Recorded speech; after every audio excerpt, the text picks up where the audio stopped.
Hello everyone. B for basic channel की तरफ से बशीर खान एक दफा फिर हाजिर है आपकी खिदमत में। आज हम बात करेंगे कुछ एरर्स पे। अक्सर हमने ये देखा है कि एक्सेल में काम करते हुए कभी कभार एरर्स आते हैं। एरर आने की ज़्यादातर वजह तो नंबर्स के अंदर कुछ गड़बड़ होती है। कभी हम सही फार्मूला नहीं लगाते, या कोई चीज़ मिसिंग होती है, या कोई चीज़ या किसी किस्म की डेटा टाइप का इशू होता है, तो एक्सेल हमें एरर देता है। ठीक है। हमने ये जानना है कि अगर एरर आए तो हम उसको किस तरह स्क्रीन से हटाएं, मतलब हमारा यूजर उस एरर को ना देख सके फॉर सम रीजन, अगर एरर आ भी जाता है। आइए मैं आपको स्क्रीन शेयर करके बताता हूँ कि कौन कौन से एरर्स होते हैं और कौन कौन से जो है। मैं कुछ एरर्स आपको दिखाना चाहता हूँ। सबसे पहले आप देखें तो इसमें नल है, डिवाइडेड बाय जीरो का एरर है, वैल्यू है, रेफरेंस है, नेम है, नम है और एन ए है। कुछ इस किस्म के एक दो और एरर्स भी आते होंगे, लेकिन जनरली जो मेन एरर्स आप फेस कर सकते हैं वो मैंने यहाँ लिख दी है। ठीक है।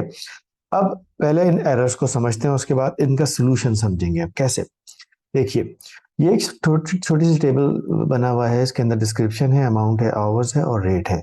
कुछ भी नहीं करना, मैं जो अमाउंट बन रहा है इतने घंटे का, आवर्स का, ये इतना का कोई रेट है यहाँ पे।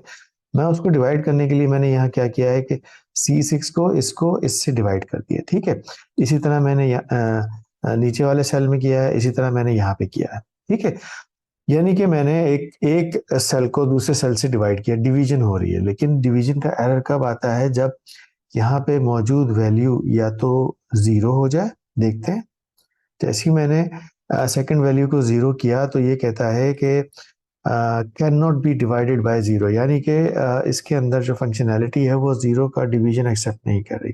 तो वो आपको ये एरर दे देगा, और ये एरर आएगा अगर आप जीरो से किसी भी नंबर को डिवाइड करेंगे। ओके। एरर आएगा, उसको कैसे निकालना है ये आगे देखते हैं। पहले और एरर्स को देख लेते हैं, आगे बढ़ते हैं जनाब। अब हम नीचे आते हैं और देखते हैं दूसरा एरर। अच्छा, सेम जो टेबल है उसके अंदर अगर मैं वी लुकअप लगा करके चेक करने की कोशिश करूं, तो मैंने वी लुकअप लिखा है और जो भी इस जगह लिखा था डी कॉलम में, वो इस रेंज में से लेना है, ऊपर की रेंज में से। और अगर कॉलम नंबर वन में वो वैल्यू मिलती है तो डेफिनेटली वो हमें दिखा देनी, कॉलम नंबर वन की वैल्यू हमें यहाँ दिखानी है। ठीक है। अब मैंने क्या किया है कि यही फॉर्मूला ऊपर लिखा, लेकिन आप जरा गौर करिएगा, मुझसे एक गलती हो गई और स्पेलिंग मिस्टेक हो गई। यहाँ अगर आप ऊपर देखें तो वी लुकअप की स्पेलिंग में मिस्टेक है। एक ओ लिखा हुआ जबकि डबल ओ लुकअप में होने चाहिए। जैसे ही मैंने कुछ ऐसा लिखा जो कि फंक्शन की स्पेलिंग या कोई स्पेलिंग मिस्टेक है, इसने मुझे कहा नेम एरर, यानी कि जो भी आपने नाम लिखा है मुझे समझ नहीं आ रहा, मैं इसको वी लुकअप समझ ही नहीं रहा। ठीक है। ओके, ये भी एक किस्म का एरर है। अब यहाँ जब टेबल्स हम सर्च कर रहे हैं तो मैं क्या करता हूँ, मेरे पास इस डिस्क्रिप्शन में जो डेटा है वो तीन डेटा है, सिंपल रखने के लिए, आपको समझाने के लिए, टेबल, चेयर्स और कैबिनेट। फॉर सम रीजन अगर कोई यहाँ सोफा ढूंढ ले भाई, कि भैया सोफा है कि नहीं, तो यहाँ एक एरर आया NA। ये एरर थोड़ा सा डिसेंट है, ये कहता है कि आ, जो आप ढूंढ रहे हो भाई वो नहीं है, कैन नॉट बी फाइंड। ठीक है। तो ये भी एक एरर है। तो डिवीजन आपने देख लिया, नेम एरर देख लिया, NA भी देख लिया। थोड़ा सा और नीचे आते हैं। मैंने क्या किया, स्क्वायर रूट का फंक्शन लगाया, SQRT, और इस सेल में जो कुछ लिखा है उसका स्क्वायर रूट ले लिया। 16 का स्क्वायर रूट 4 हो जाता है, 64 का 8 हो जाता है। अब मैंने यहाँ 4 लिखा, उसका स्क्वायर रूट आ जाता है 2। अब यहाँ कोई ऐसी फिगर लिखूं जो कि स्क्वायर रूट के फंक्शन में फिट ना आ रही हो। मैं नेगेटिव में एक वैल्यू लिख देता हूँ, 120। एंटर करूंगा, इसने मुझे नंबर का एरर दे दिया कि यहाँ कुछ न्यूमेरिक में लोचा चल रहा है, कोई गड़बड़ चल रही है। The number error when a number is too large और स्मॉल, और when a calculation is impossible. तो माइनस के अंदर इसने मुझे नंबर्स का प्रॉब्लम दे दिया। तो एक तरह का नंबर फंक्शन भी होता है। ठीक है। और देखते हैं और क्या होता है। अच्छा, वैल्यू एरर भी होता है। जैसे यहाँ फूड लिखा हुआ है, यहाँ मैंने एक कुछ भी नंबर लिखा है, यहाँ लिखा है, इन दोनों को मैं ऐड करना चाहता हूँ। यानी कि मैंने यहाँ क्या किया, E19 को E20 से ऐड किया। ठीक है। तो मेरे पास रिजल्ट 29 आ गया, जो कि परफेक्ट है।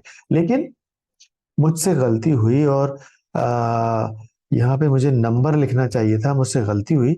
मैं 28 को जो है 1 में ऐड कर रहा हूँ। यहाँ मैं गलती से अगर मैं लिख दूँ ABCD, यानी कि नंबर चाहिए था, मैंने अल्फाबेट लिख दिया, नॉन न्यूमेरिक डेटा लिख दिया, और उसको बोला ऐड करो। वो कहता है वैल्यू एरर, वैल्यू में कुछ गड़बड़ है, डेटा टाइप मिसमैच हो रहा है, ये वैलिड टाइप नहीं है एडिशन के लिए, तो वैल्यू एरर भी आता है। इसी तरह एक नल फंक्शन भी आता है। नल फंक्शन कैसे आता है भाई? देखिए, आपको नल फंक्शन प्रोड्यूस करने के लिए मैंने एक छोटी सी एग्जांपल दी है। मैंने लिखा है सम, और यहाँ पर अगर मैं कॉलन का साइन लगा देता हूँ तो ये फंक्शन परफेक्ट है। लेकिन मैं रेंज लिखते हुए मैंने ये कॉलन का साइन मिस कर दिया और यहाँ स्पेस दे दिया। उसने कहा E12 इनको सम करना है, कुछ गड़बड़ है। और उसने कहा कि नहीं, ये जो रेंज आपने दी है ये सही नहीं है, यहाँ पे नल वैल्यू आ रही है। The result of a typo where a space और character instead of comma colon. जहाँ कॉमा कॉलन लगाना था वहां आपने स्पेस दे दिया, ये सेल रेफरेंस को समझ नहीं पाए, इसने नल का एरर दे दिया। तो ये वो सारे एरर्स हैं जो कि आ सकते हैं। Division by zero, name error, N A num value, null function. अच्छा, अगर इस किस्म का कोई एरर आ जाता है तो उससे कैसे निपटा जाए? ठीक है, मैं यहाँ पर एक काम करता हूँ। मैं ऐसा करता हूँ कि ये एक दो नंबर्स लिखे हैं, क्वांटिटी अमाउंट है, इनको मैं जस्ट टू अंडरस्टैंड इट मैं इसको डिवाइड करता हूँ इससे। ठीक है, ये मैंने एक फार्मूला बनाया है, इसको ड्रैग करके मैं नीचे ले आया ताकि सब जगह कॉपी हो जाए। इसके अंदर से थोड़ा लाइनिंग ठीक कर दी ताकि विजिबिलिटी इसकी अच्छी हो जाए। ठीक है, ये सारे काम तो मैंने कर दिया है। ठीक है, इसका मैं नंबर भी छोटा कर दूं ताकि आप दो डिजिट में इसको देख सकें। लेकिन फॉर सम रीजन अगर मैं ये वैल्यू जीरो कर देता हूँ तो डिवीजन डिवाइडेड बाय जीरो नहीं चलेगा। अगर मैं इसको मैं हाईलाइट कर देता हूँ, अगर मैं गलती से जनाब कोई और मिस्टेक कर देता हूँ, यानी कि मैंने इस जगह एक गलती कर दी और यहाँ ABCD लिख दिया, तो वैल्यू एरर भी आ गया। दोनों एरर आ गए हैं। दोनों एरर को हटाने के लिए हम यूज करेंगे इफ एरर का फंक्शन। ठीक है, कैसे आइए देखें। मैं यहाँ लिखूंगा इक्वल्स टू इफ एरर। ठीक है, ये लिखा, और जो फंक्शन मैंने यहाँ इस्तेमाल किया हुआ वही यहाँ दोबारा लिखता हूँ, ये डिवाइडेड बाय ये। ठीक करके ये मैंने फंक्शन यहाँ लिख दिया C33 divided by D33। In case इस फॉर्मूले में रिजल्ट में कोई एरर आता है तो मुझे क्या करना है, मैं यहाँ जीरो लिख दूंगा, ब्रैकेट क्लोज। ठीक है, ये मैंने एंटर किया। ये जो कुछ भी लिखा हुआ है मैं इसको यहाँ कॉपी करके आपको दिखाने के लिए यहाँ प्रोमिनेंट एक ऊपर जगह पे लिख देता हूँ। ये मैंने फंक्शन लिखा और ये उसका रिजल्ट आ गया। ठीक है, अब मैं इसको ड्रैग करता हूँ नीचे, तो रिजल्ट में देखिएगा जहाँ एरर है क्या आ रहा है, वहां पे जीरो आना शुरू हो गया इस फंक्शन की वजह से। ठीक है, इसको मैं दोबारा आगे वही करता हूँ, इक्वल्स टू इफ एरर। अगर एरर है दिस डिवाइडेड बाय दिस, इस फंक्शन के अंदर कॉमा, मैंने वहां जीरो लगाया था दूसरी एग्जांपल में, मैं इसको नल कर देता हूँ। नल का मतलब दो इन्वर्टेड कॉमा खोले, बंद कर दी, कुछ भी नहीं आएगा, एंटर कर दिया। इसको मैं ट्रैक करके देखूंगा, इसका रिजल्ट आपके सामने आ जाएगा कि जहां एरर है वहां कुछ भी नहीं आ रहा। इस तरह हम एरर को स्किप करा सकते हैं। अच्छा, इसकी जगह मैं यहाँ कोई मैसेज भी लिख सकता हूँ कि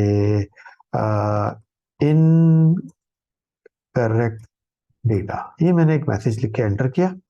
जहां वैल्यू सही है वैसे ही आ जाएंगी वैल्यू, जहां वैल्यू गलत है वहां इनकरेक्ट डेटा वाला लिखा हुआ आ जाएगा। ठीक है, तो इस तरह मैं किसी भी किस्म के आने वाले एरर को इफ एरर के फंक्शन के जरिए स्किप कर सकता हूँ। ठीक है, तो ये आपके सामने है, इसको हाईलाइट और कर देता हूँ ताकि आप इसको सही से देख सकें। ये है जनाब इफ एरर फंक्शन का इस्तेमाल किसी भी किस्म के एरर को वर्कशीट पे दिखाने से हाइड करने के लिए, उसको हटाने के लिए, या उसकी जगह कोई और मैसेज रिप्लेस करने के लिए हम यूज करते हैं। उम्मीद है आपको समझ आया होगा। अगर आपको ये अच्छा लगा होगा तो प्लीज़ इस वीडियो को लाइक करिएगा और मेरे चैनल को ज़रूर सब्सक्राइब करिएगा। मुझे इजाज़त दीजिए, मिलते हैं अगली वीडियो में। Thank you very much, good bye.